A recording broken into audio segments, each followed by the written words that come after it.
kedua Orde Baru, dan yang ketiga masa reformasi. Oke, kita mulai pada masa Orde Lama. Masa Orde Lama ini adalah masa pencarian bentuk tentang Pancasila yang pertama dalam sistem kenegaraan, di mana pada masa ini Komisi Politik dan Keamanan Dalam Negeri itu diliputi oleh kekacauan dan kondisi sosial budaya berada dalam masa peralihan dari masyarakat terjajah menjadi masyarakat merdeka. Nah, pada masa Orde Lama dibagi menjadi 3 periode, yaitu 1945 sampai 1950, 1950 sampai 1959, 1959 sampai 1966. Pada tahun 1945 sampai 1950 itu pada periode ini ada upaya-upaya untuk mengganti Pancasila sebagai dasar negara dan pandangan hidup bangsa.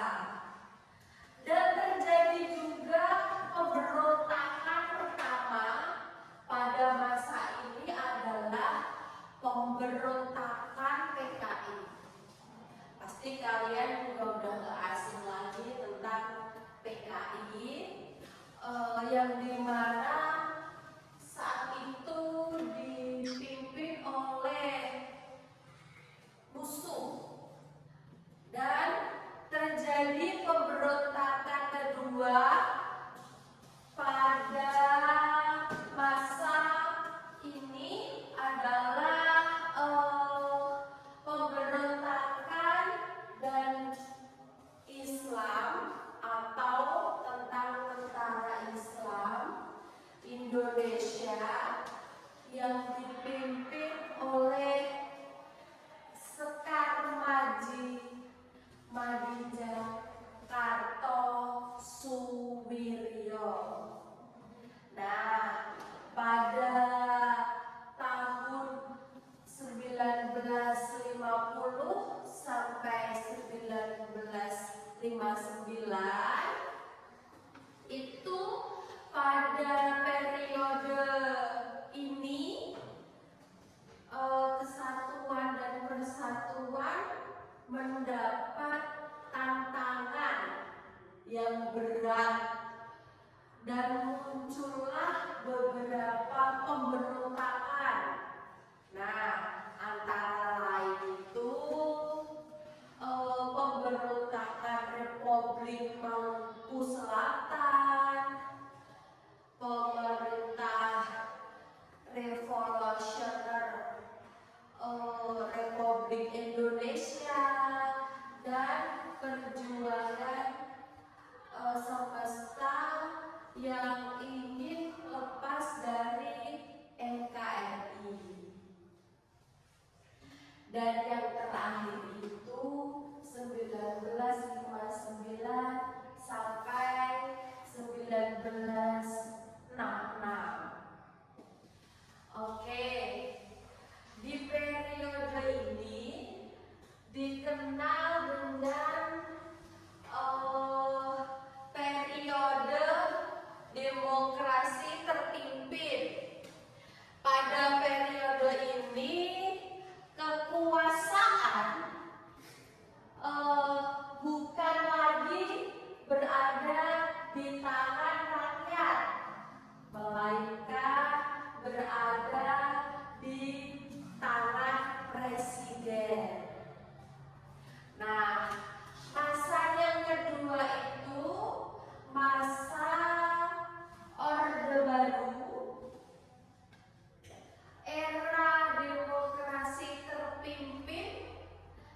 bawah pimpinan Presiden Soekarno mendapat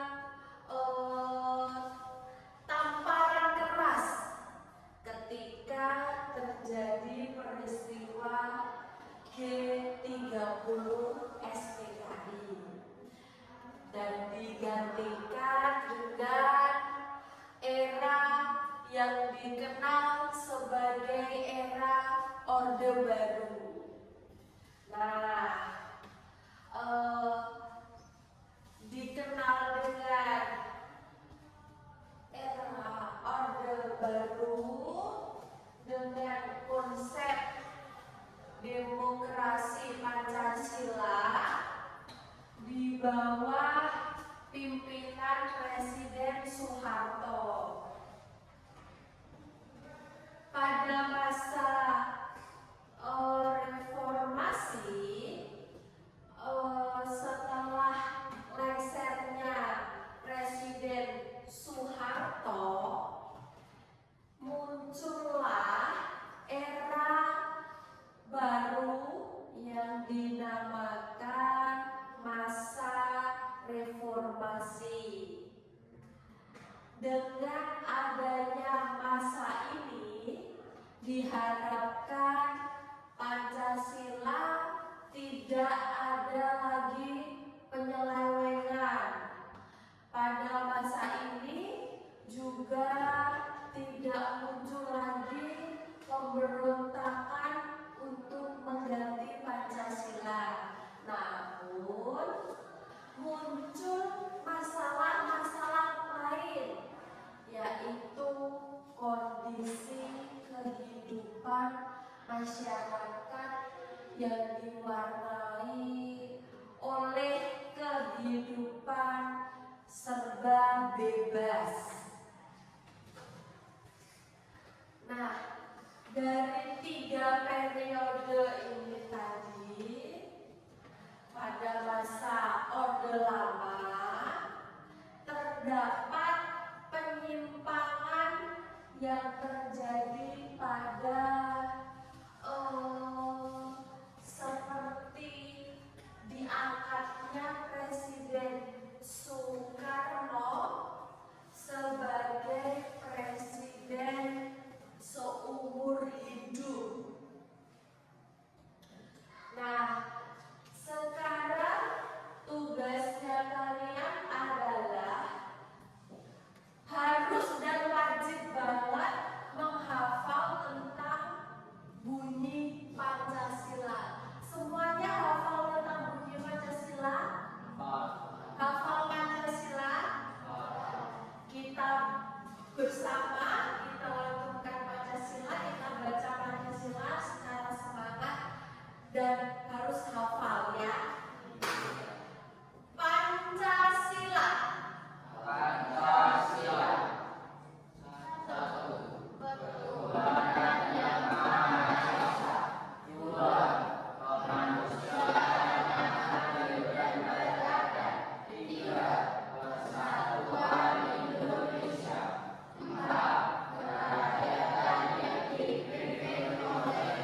untuk di rumah juga mempelajari tentang Pancasila. Akhirul salam.